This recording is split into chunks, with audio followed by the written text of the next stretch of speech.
Assalamualaikum warahmatullahi wabarakatuh. Saya Jihan Nida Farhana dari kelas 6C ingin memberikan edukasi kepada masyarakat mengenai COVID-19 atau biasa disebut dengan coronavirus. Sekarang kan emang lagi marak banget nih di Indonesia, bahkan sudah di dunia virus ini sudah terkenal karena semakin kesini pasiennya semakin bertambah.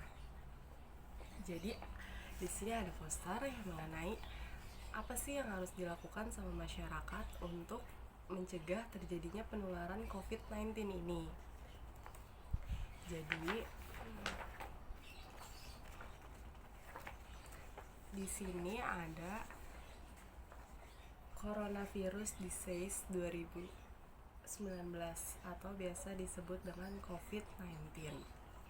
COVID-19 ini dia merupakan jenis penyakit yang disebabkan oleh coronavirus, yaitu virus terbaru yang SARS-CoV-2. Dia berasal dari Wuhan, Tiongkok pada akhir tahun 2019 kemarin. Dan semakin kesini virus ini semakin menjalar bahkan sampai sekarang ke Indonesia, di mana COVID-19 ini dia memiliki gejala seperti demam, batuk pilek, letih dan lesu, sakit tenggorokan, bahkan gangguan pada pernafasan, di mana pasiennya itu dia merasakan sesak pada bagian dada. Dan untuk demamnya itu sekitar 38 derajat Celcius atau bahkan di atasnya.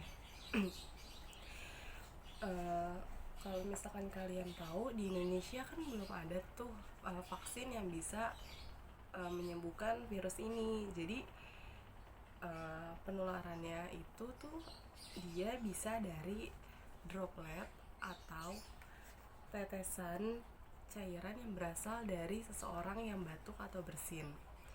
Kemudian yang kedua ada kontak pribadi dengan orang lain seperti berjabat tangan dan menyentuh benda atau permukaan yang mungkin kita nggak tahu itu benda itu atau permukaan itu telah dipegang sama seseorang yang udah positif terkena COVID-19 ini.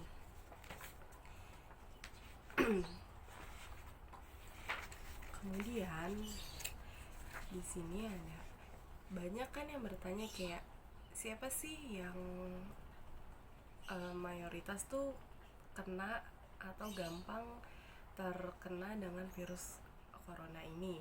Di sini ada kelompok beresiko yang perlu dipantau, yaitu yang pertama ada OTG, di mana orang tanpa gejala, dia tidak memiliki gejala apapun, tetapi dia emang harus dipantau supaya tidak positif ke COVID-19 ini. Yang kedua adalah orang dalam pengawasan, di mana orang ini dia memiliki gejala seperti COVID-19, tetapi ketika dilakukan tes dia masih belum positif, gejalanya aja yang hanya sama. Terus yang kemudian di mana ada pasien dalam pengawasan, yaitu orang dia memang sudah positif kena corona, gejalanya sudah ada tetapi dia belum diisolasikan ke rumah sakit seperti itu. Yang kemudian ada pasien konfirmasi, dan yang terakhir ada komorbiditas.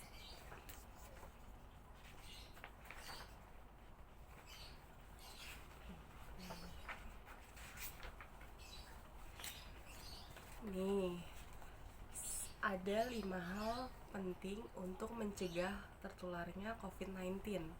Di mana di sini ada kita harus sering cuci tangan setelah kita berpergian atau memegang benda dari luar. Yang kemudian yang kedua, bekerja, belajar dan beribadah sebaiknya di rumah terlebih dahulu. Yang ketiga, di sini ada jaga jarak dan hindari keramaian. Yang keempat, tidak berjabat tangan terlebih dahulu dengan siapapun itu. Yang kelima, gunakan masker bila sakit atau berada di tempat umum yang tempat umumnya itu tuh ramai dengan orang-orang. Jadi kita harus pakai masker supaya mencegah itu semua. Dari 5 ini semua itu adalah pencegahan supaya kita tidak tertular oleh COVID-19.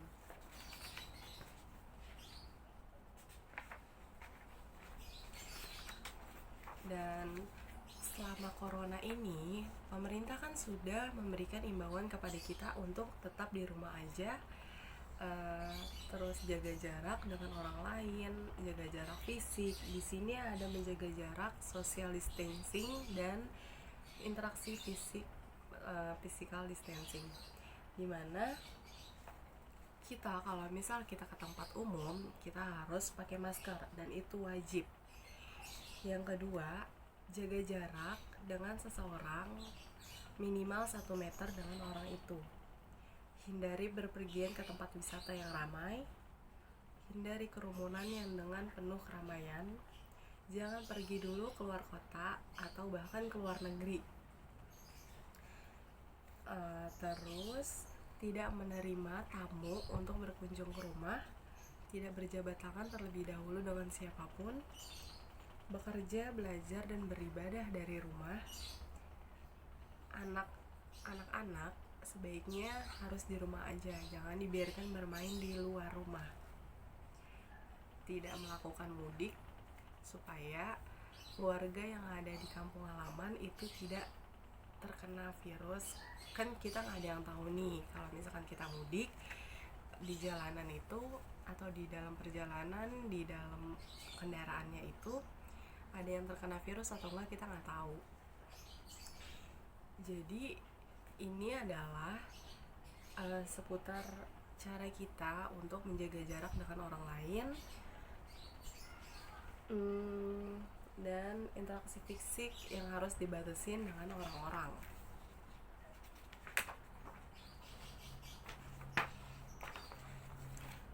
Nah, ini nih, jadi kan selama pandemik ini udah hampir beberapa bulan kan, bahkan sudah mau 4 bulan lebih mungkin kita disuruh diem di rumah aja, menjaga jarak, physical distancing, dan social distancing seperti itu.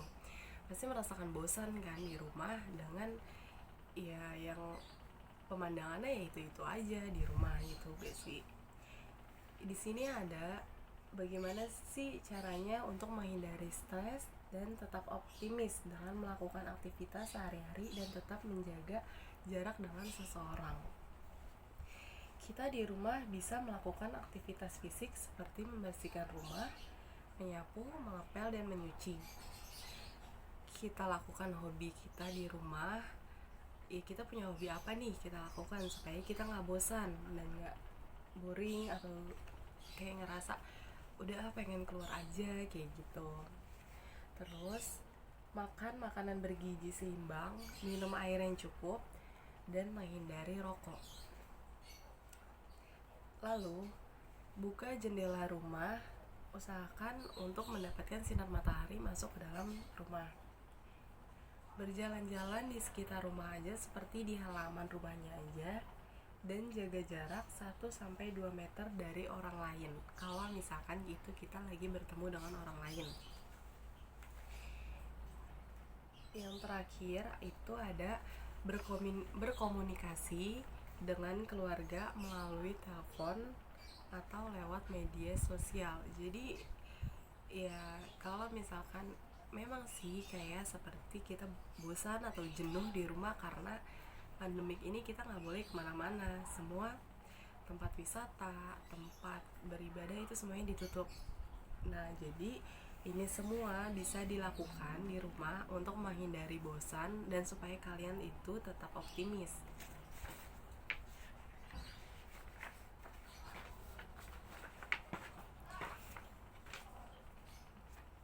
Nih, di sini ini paling penting banget nih buat kita semua. Bagaimana sih caranya meningkatkan imunitas atau kekebalan tubuh kita supaya tidak mudah tertular dengan COVID-19? Kita harus mengkonsumsi makanan yang bergizi seimbang. Jadi jangan asal makan makanan yang sembarangan di luar atau beli yang junk food seperti itu. Lebih baik konsumsi makanan yang masak di rumah sendiri. Tidak merokok, agar kita nggak mengalami gangguan pernafasan seperti sesak ataupun yang lainnya. Harus diimbangi dengan mengkonsumsi suplemen vitamin. Lakukan aktivitas olahraga seperti senam itu di rumah aja dengan teratur. Olahraganya ya jangan yang berat-berat, yang ya udah yang ringan-ringan aja buat relax. Kemudian istirahat yang cukup dan mengendalikan penyakit penyerta seperti penyakitnya itu adalah diabetes mellitus, hipertensi, dan kanker. Orang yang dalam penyakit ini emang harus dipantau karena bagaimanapun penyakit itu kan pasti bakalan terus meningkat levelnya. Jadi orang-orang yang dalam memiliki penyakit ini emang yang harus lebih dipantau sekali, apalagi udah yang usia lanjut karena lebih mudah terpapar.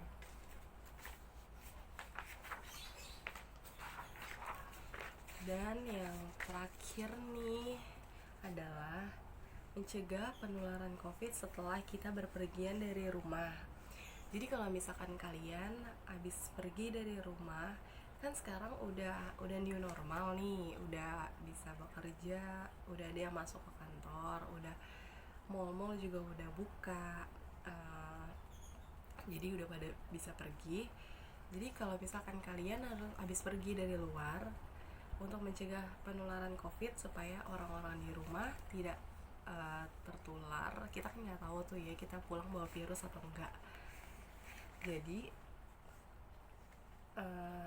sesampainya di rumah kita langsung mandi. Harus mandi itu harus banget, kalau nggak cuci tangan dulu, cuci kaki, harus mandi pokoknya ya, keramas, dan ganti baju yang bersih.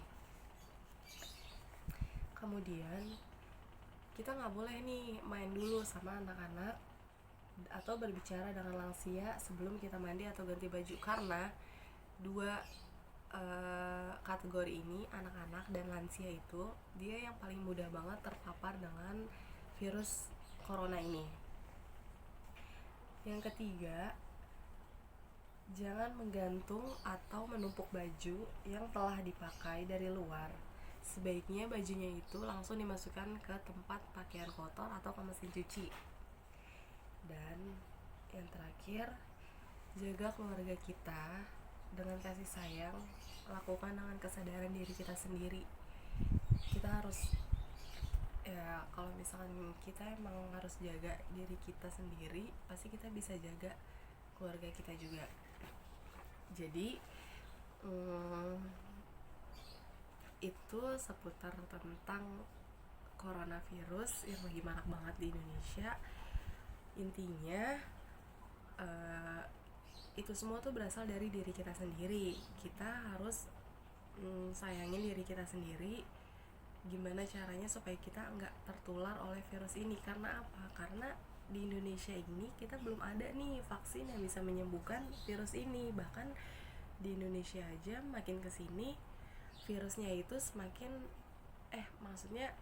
makin kesini pasien yang terkena virus ini tuh makin bertambah gitu loh. Kita udah diimbau untuk tetap di rumah aja, tapi bahkan masih ada orang-orang yang tetap ngeyel seperti itu, dia tetap keluar rumah kayak gitu. Dan untuk pencegahannya ya tadi yang seperti sudah saya sampaikan, harus lebih sering cuci tangan pakai sabun. Terus kalau misalkan dari luar harus langsung ganti baju atau bahkan mandi.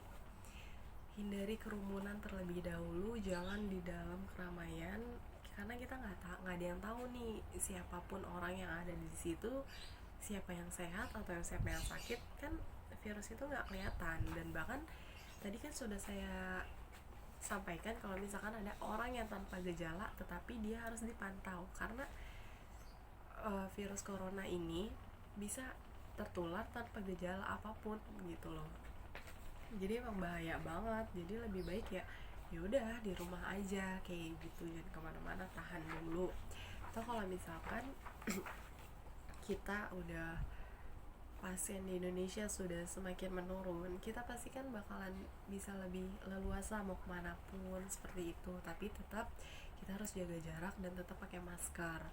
Dan untuk siapapun kerabat atau saudara yang memang sakit atau dirawat di rumah sakit, sebaiknya kita jangan menjenguk mereka terlebih dahulu, karena kan di rumah sakit itu ya udah, itu tempat orang sakit, kita nggak tahu, walaupun di situ bukan rumah sakit khusus COVID gitu loh.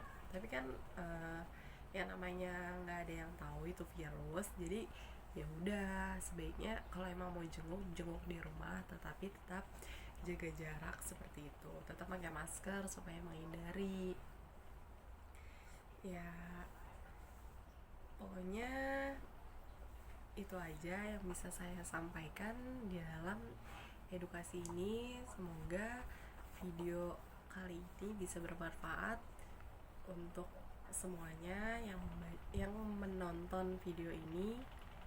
Ya kurang lebihnya mohon maaf.